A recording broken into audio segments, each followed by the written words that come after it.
So, pag dinala po ng farmers, yung katulad nito. Ito ma'am, nakasako lahat. Yan. Ibibilad ko pa po siya katulad niyan. Style nito.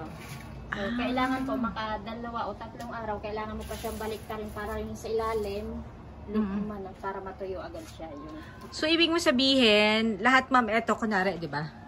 Lahat to, parang hahaluin para mabaligtad. Para yung nasa ilalim mapaibabaw. Para pantay ang tuyo niya. Ilang araw yan ma'am?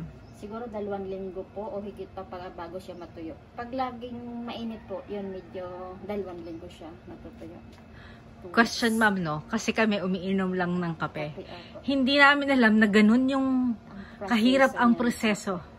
Ultimum pong sa pagputi niya kasi danas ko rin po, yung nasa puno pa lang.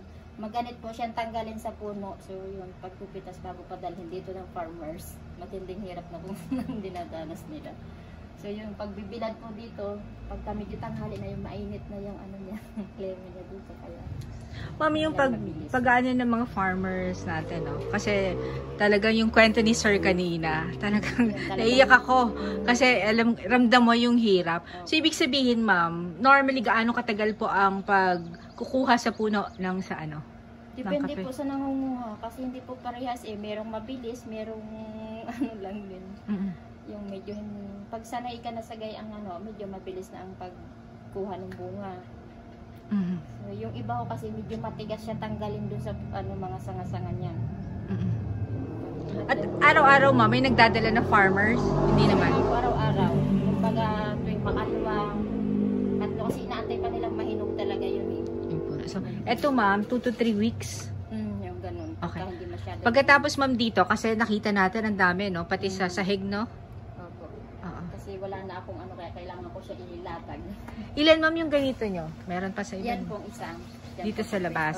So, ayan, titingnan lang natin ha. Wow. Ito pa po yung ibang facilities ni na Ma'am Jenny. Wow. Puno pa rin po yan ng coffee. Puno pa yan ng coffee? Yan ma'am yung kaninang, wow. Ilang weeks na yan ma'am? Ito po ay ano, magdadalwa na po. Kaya pwede na rin siyang anuhin, tanggalin. Tanggalin. Hindi ko pa lang nagagawa. So, tatapusin ko muna yung Eto ma'am ang paggawaan nyo. So, Ma'am Jen, kwento mo. Ilibot mo kami dito. Pagkagaling po natin sa dryer, dito naman po i-dryer naman po yan. Pag-natuyo siya, mamandan po natin siya dito. Pagkanito na. Eto yung kanina, na 2 to 3 weeks na. Ito yung tuyo na to. Ito naman po ang gagawin dito. Eto na? Eto na, babalatan po yan. Ano po ang... Wow, anong tawag sa machine yan, ma'am? Ha? Dehuller. Okay. Pagkatapos dito, ma'am, ano na yung susunod? Pag-sort naman po. Kaya lang hindi siya mabantay. Mamaya po.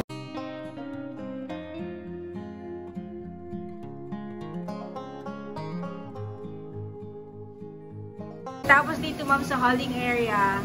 Sorting naman po. Ayan. Sabahan natin si Ma'am Jenny dito sa kanilang wow. Tapos kung mabantal, ito naman po ginagawa. Ito na. Paano nyo ma'am sinusort yan? Ito po, inaalis yung mga black beans, yung katulad nun.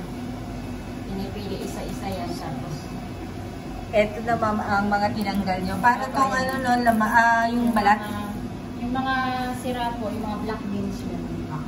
So, ang matitira na lang ay ito. Yung mga tube na lang po, yung ganito na lang. Ito pala itsura niya. Anong klase itong kape, ma'am? Robusta po. Source ka po yan. So, ang natutunan ko kanina kay Sir Barako. Yan po, Liberica po. Liberica. Ito naman po. Robusta. Magkaiba pala yun. Yung isa kanila, Liberica is Barako. Opo. Etong ano. Okay. Sige, ma'am. Pagkatapos naman po nito, ma'am, as in, roasting naman po. Pagkatapos dito, doon na. Roasting. Ayan, sasamahan natin si ma'am. Okay. Ito na yung kaninang kinikwento ni ma'am na hinahabol po namin.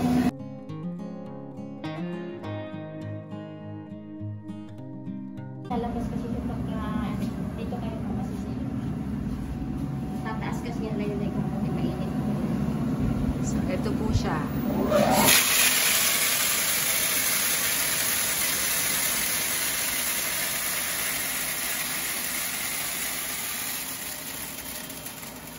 Wow, live na live! Wow, ang ganda!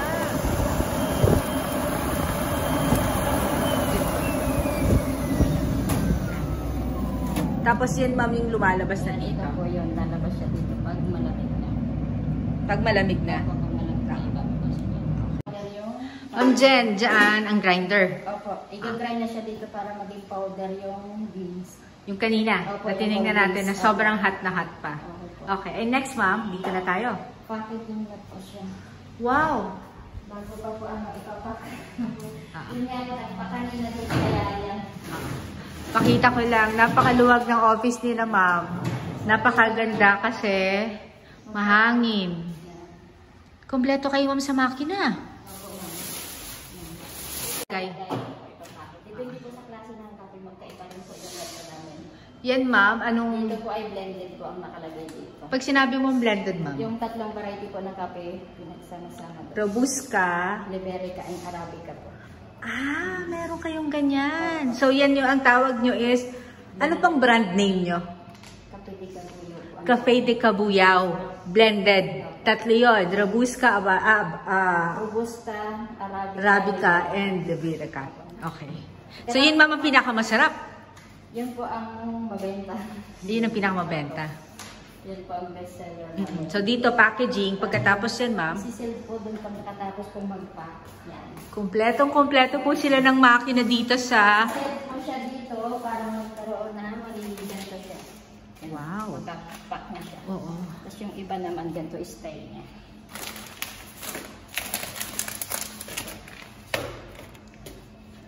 So, magkaiba. Ito, ma'am, may 1 kilo ba to? 250 grams. Yan po siya na 250 grams.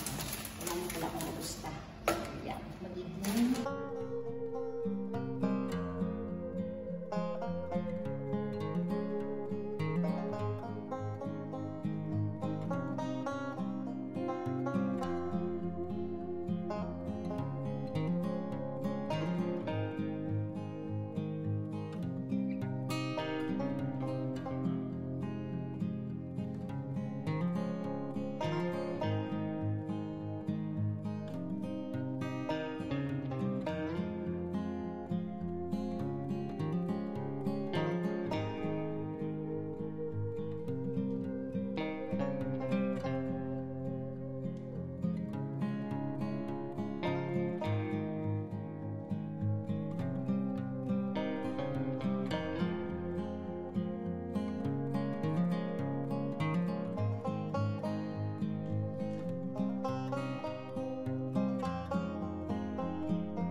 Kasi meron kayong Cafe de Cabuyao dyan sa labas.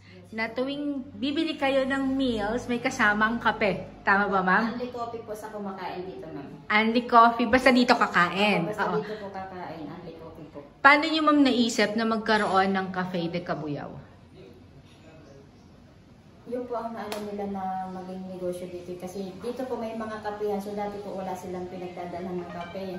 So yun po ang naisip ng mga pamunuan na una na magkape ang produkto nila para naman dito sa barangay namin magkaroon ng dalahan ng kape ang mga farmers. Tapos pwede na rin kumain at masilip nila kung sakali. Yan po. Oo. Okay. Last na lang, ma'am, no? Yung Kasile Ginting Upland Marketing Cooperative, kailan po ito nabuo? Nung 2011 po. 2011. Tapos dito sa lugar na to, 2017 lang. Opo, nung mapalipat. Dati po kasi nanghiram pa lang ng area nung una doon. So ngayon po, nung magkaroon na ng chance, nakaipon na ng kaunti yun. Unti-unti po nabayaran itong lugar na ito ng samahan po.